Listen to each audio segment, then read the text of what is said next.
need a high-end designer or a lot of money to get a luxe look. Be your own interior designer. This is Affordable Interior Design, the podcast. Here's your host, Betsy Helmuth.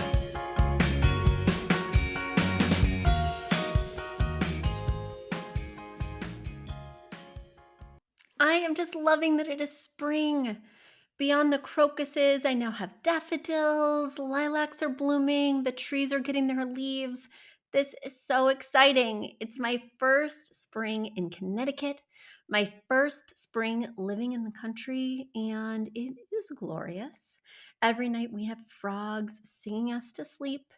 Every morning I walk outside and the air smells so fresh. Oh gosh, it feels really good not to wear a coat and scarf. I hope you're feeling the same way. I hope you're enjoying the spring season wherever you are. I'm excited to say that I have lots of delicious questions in this mailbag, and I cannot wait to dig in. But before I do, let me just thank you guys so much for all the support and encouragement from the last episode I revealed the big announcement on. You guys have sent me lots of supportive information and thoughts, and I just really appreciate you and appreciate you listening every week. I also really appreciate when you send in your questions. So keep doing that. Go to affordableinteriordesign.com/podcast. Once again, affordableinteriordesign.com/podcast. You know, I love to answer your questions, and there's a little button there that just says submit a form with your question, and I will answer it for you on an upcoming episode. Now, let me dig into the questions that have already come into the mailbag. Without further ado, let's start with Libu's question. She's writing from Houston, Texas. She writes, "Hi Betsy, I am in contract for a white house, or for this house with white windows, excuse me. However, I am obsessing over another house that has black windows. Is it okay for me to paint these vinyl windows black? I only want to paint the exterior black trim because I think it's going to significantly elevate my curb appeal." Well, Libu, thank you so much for sending pictures. They really help to illustrate not only the current state of your house, but also that aspirational look you're going for. So your current home is like an off-white stucco that has some kind of squares, or not square, excuse me, rectilinear stone detailing in the front. It's overall cream, but it has like a black-brown sort of roof, a black-brown front door, as well as garage door. And right now, as you mentioned, the windows are trimmed in a white vinyl. The picture you sent me is a very similar home stylistically. Truly, the only difference in terms of the touch points I just talked about is that these windows are indeed framed in black. Now, as you know, I focus mainly on the interior, not typically on the exterior. So I don't know all the ins and outs of painting things. But that's why Google is here.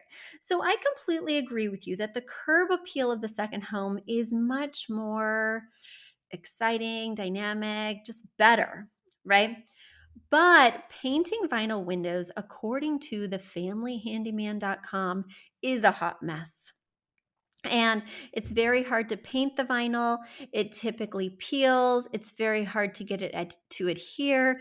You have to use not only a special paint, which Benjamin Moore does offer for painting vinyl, but you also have to use a very heavy duty primer, because not only are you painting vinyl, which is not recommended because it really is not meant to be a paintable surface, but you're painting exterior vinyl, which is going to be exposed to the elements. Especially in Houston, you're going to get a lot of heat.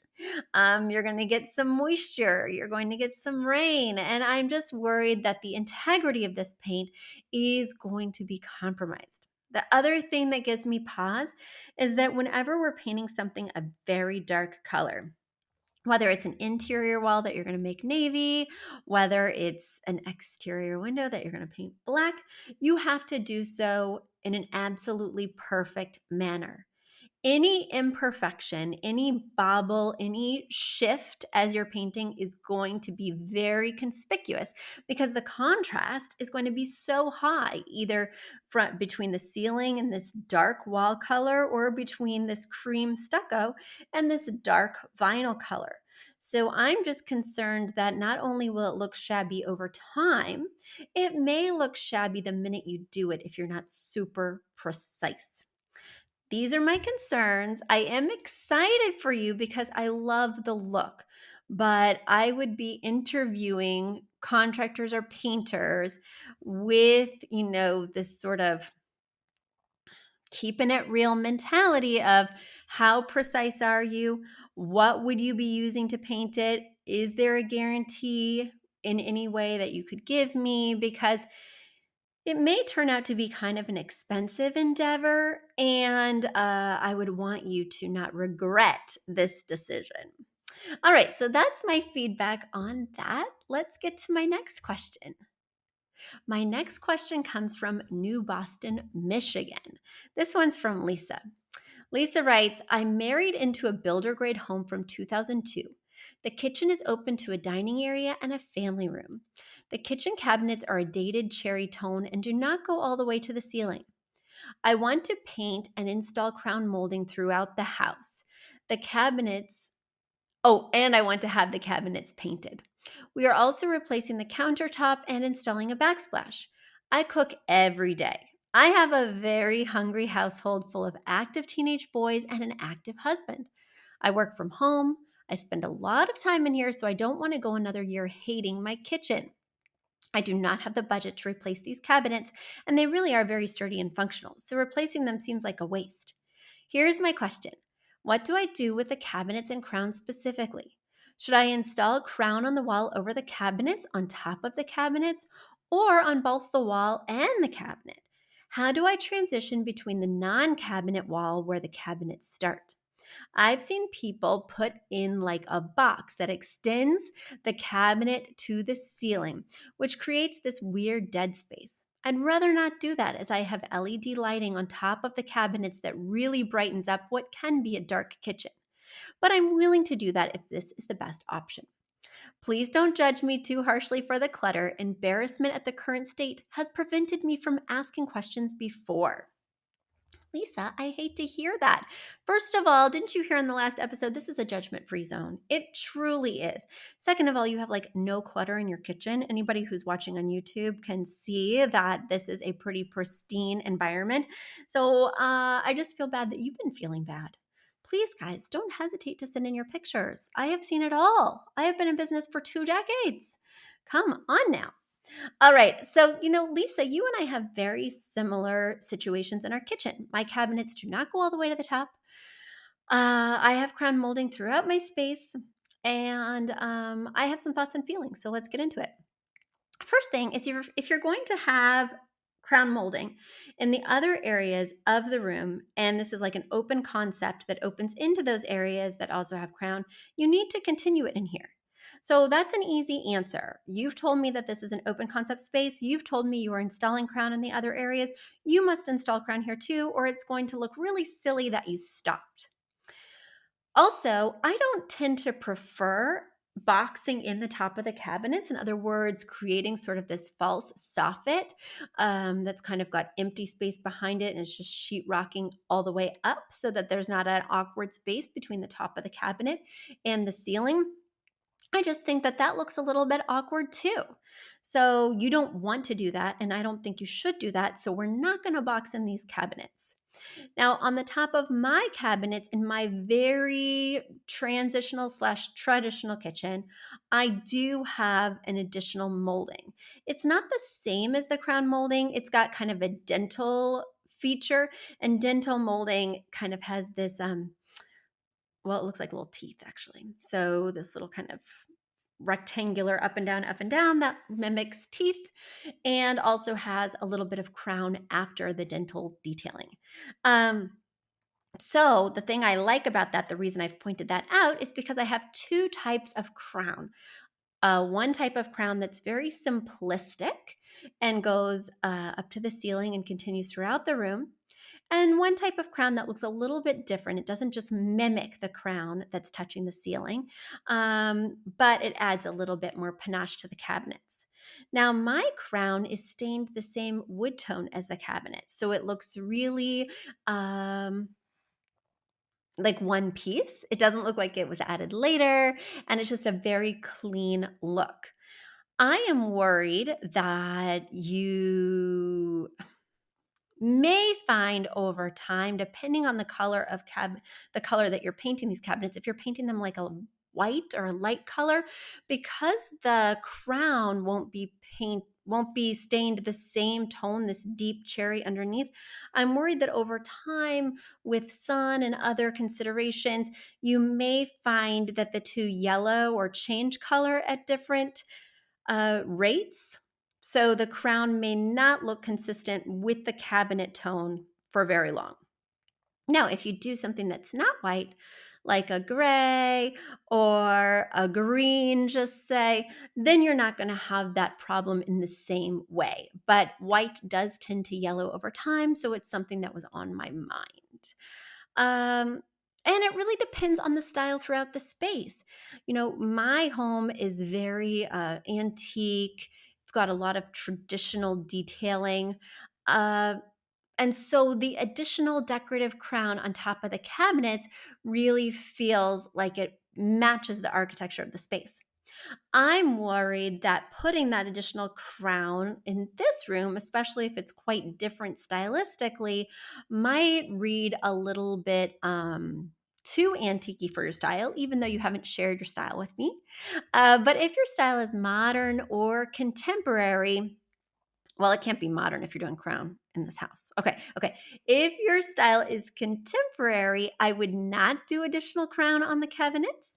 And if your style is transitional or definitely traditional, I would put the crown on top. Look at that, Lisa. You were afraid to write me because I would judge you, and instead you get answers to all your problems. Let me go to my next question. My next question is from Melissa.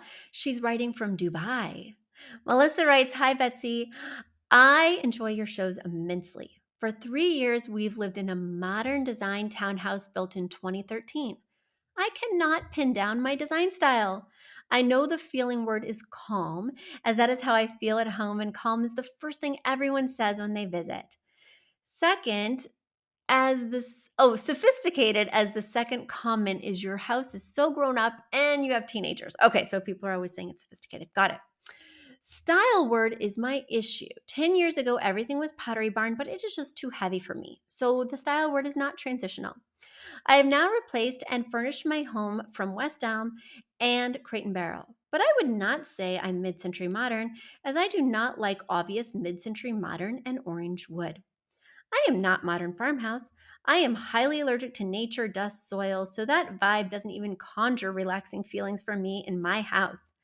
I am not minimal as Scandi or as offbeat as boho. My house is being painted Benjamin Moore Simply White. I have warm undertones with brown flooring, off-white accessories, and green pops. My house is filled with faux plants to bring in nature without those allergens, and it's also my green accent. I like clean lines and no carvings and no live edges. Think easy care and no dust hidey holes. I like texture, but it's all washable monthly. My dining room accent wall I change every year to keep my interest. The last rendition was faux marble. I believe my style is modern classic, but that is not a style word. I have attached photos of my open plan dining room and kitchen and my living room, which is overlooked by the dining room. A close up of my living room rug is to show that it is off white, not gray as photographed. Thank you, Betsy. I really enjoy listening to your design process and hearing about your clients, and especially your honesty about your home, which isn't exactly a show house. That's right. It's not a show house yet, Melissa, but I am pregnant and I am kind of feeling like it's time to finish this house, especially now that I know that everything is going to need to be kid friendly and all of this. I have a new perspective and a new deadline for just getting this thing done. So there you go. But let's dig into your questions. Let's figure out your style. So, guys, if you are wondering about Melissa's style and you want to kind of have thoughts and feelings based on the imagery, head over to our YouTube channel, Affordable Interior Design on YouTube, and you can see the pictures she's sharing.